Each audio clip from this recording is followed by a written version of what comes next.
So here let's take a look at closest penetration, the WEF in the G20 countries.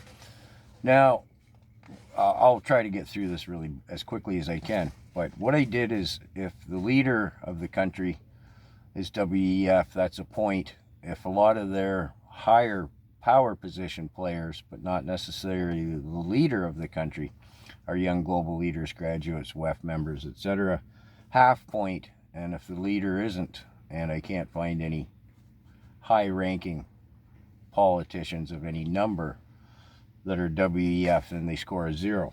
Now, it should be said in all fairness that countries like Canada and the European Union Commission should probably score like 3, not just 1.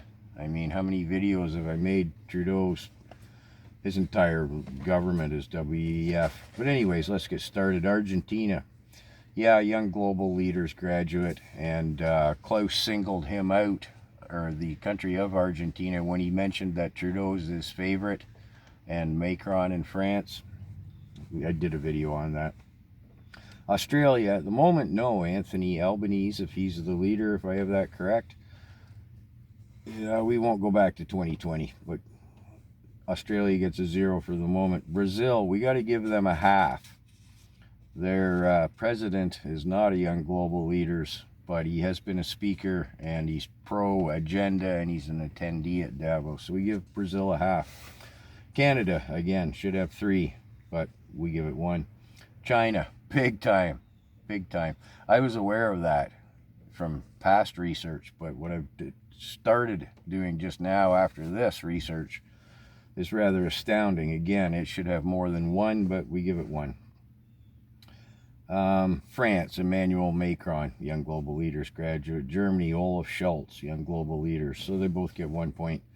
India, interestingly enough, Narendra Modi, the leader, he's not a young global leaders graduate, but a lot of his key leaders, as well as in high-level politicians, and I'm not sure, I may get around to researching the money to the WEF from India. I've not done that yet. We give India a half point.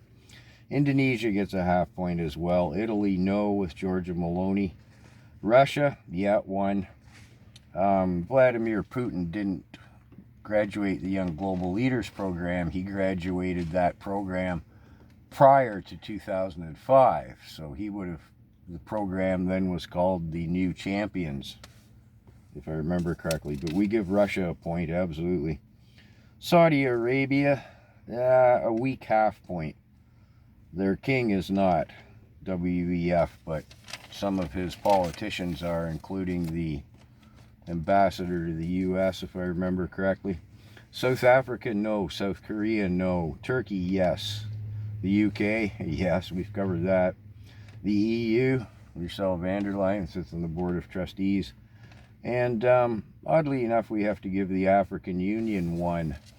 So with that kind of scoring system, 60% of the G20 countries are currently led by WEF.